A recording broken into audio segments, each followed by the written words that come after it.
Hey everyone, my Dibendu Moni and you're watching youth production YouTube channel. এবং আজকের এই ভিডিওতে আমি তোমাদের সাথে কথা বলতে চলেছি তোমাদের সেকেন্ড স্পট কাউন্সেলিংয়ের নিয়ে।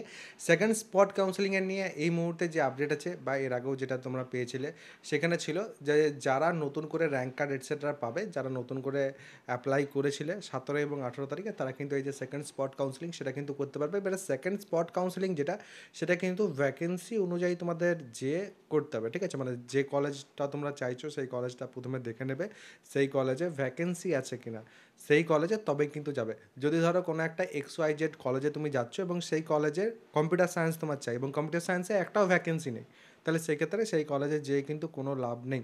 তো এটা কিন্তু মাথায় রাখবে। বাট ভ্যাকেন্সি যেটা, সেই ভ্যাকেন্সি লিস্ট কিন্তু একবার দিয়েছিল, তারপর কিন্তু এখন যখন আমরা ভ্যাকেন্সি লিস্টে ক্লিক করছি তখন কিন্তু 404 file or directory not found দেখাচ্ছে, ঠিক আছে? মানে হয়তো রিমুভ করে দেওয়া হয়েছে বা কোনো কারণে হয়তো সেটা টেম্পোরারিলি এখন আনঅ্যাভেলেবেল আছে, এই হচ্ছে সিম্পল বিষয়।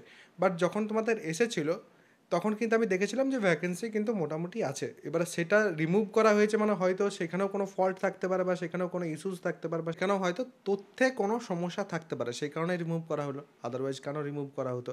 এবারে সেটাই এবার দেখার যে আমাদের কতগুলো করে ভ্যাকেন্সি আছে কিনা, ভ্যাকেন্সি চেক করে তারপরেই কিন্তু কলেজে যাবে। আর এরপরে পসিবলি এবছর যা দেখতে পাচ্ছি মপ আপ কাউন্সিলিং যেটা, সেটাও হবে। মপ আপ কাউন্সিলিং নিয়ে কিন্তু অলরেডি মেনশনও ছিল একটা নোটিশে, সেটাও আমি তোমাদের বলে দিয়েছিলাম।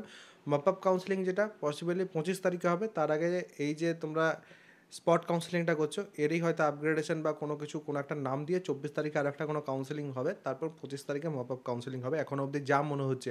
এবার অফিসিয়ালি যা আপডেট আসবে সেগুলো আমি তোমাদের কাছে তুলে ধরবো অবশ্যই। তার জন্য তোমাদের কিন্তু আমার যে চ্যানেলটা আছে সেটা কিন্তু সাবস্ক্রাইব করে বেল আইকনটা প্রেস করে অল করে রাখতে হবে, যাতে যখনই সেই ভিডিওগুলো আসে সেগুলো যাতে তোমরা পেয়ে যাও। আর টেলিগ্রাম যে গ্রুপ আছে সেখানেও কিন্তু তোমরা জয়েন হয়ে থাকতে পারো। অনেকেই আছো যারা এখন অবধি কলেজ পাওনি, প্রাইভেট কলেজেস এটসেট্রাতে ভর্তি হতে চাইছো, সেক্ষেত্রেও আমাকে কিন্তু মেসেজ করতে পারো। দিব্যেন্দু মনি সার্চ করবে ফেসবুক বা ইনস্টাগ্রামে, দিয়ে আমাকে কিন্তু মেসেজ করতে পারো। আর যারা ভর্তি হয়ে গেছো ফার্স্ট সেমিস্টারের ক্ষেত্রে, যে কোনো ব্রাঞ্চে তুমি ভর্তি হও না কেন, প্রত্যেকের ক্ষেত্রে কিন্তু সিলেবাস এবং সাবজেক্টস সেম। যারা ফার্স্ট সেমিস্টারটা আমাদের কাছে পড়তে চাইছো, ফার্স্ট সেমিস্টারে physics, chemistry, mathematics, communication skills in English, এই 4টে সাবজেক্টই আছে, এগুলো আমাদের কাছে পড়তে চাইছো, নিচে দেখো ডেসক্রিপশন পিন কমেন্ট দু জায়গাতে কিন্তু আমার অ্যাপ্লিকেশনের লিঙ্ক দেওয়া আছে। সেখান থেকে আমার অ্যাপটাকে ইনস্টল করে তারপর কিন্তু পেড কোর্সের সেকশন বা ব্যানার যে কোনো জায়গা থেকে আমার ব্যাচে যেতে পারো। সেখানে ওয়ান টাইম পেমেন্টের অপশন আছে, আবার EMI এর অপশন আছে। ওয়ান টাইম পেমেন্ট করার সময় YHE, ইউথ হাব এডুকেশনের YHE, এই কুপন কোডটা ব্যবহার করলে 200 টাকা সাথে সাথে ছাড় পেয়ে যাবে। আর EMI যেটা, সেটা কিন্তু প্রতি মাসের পেমেন্টটা কিন্তু তোমাদের করে যেতে হবে। তো তোমাদের উপর ডিপেন্ড করছে তোমরা কোন পেমেন্ট মেথডটা চুজ করছো।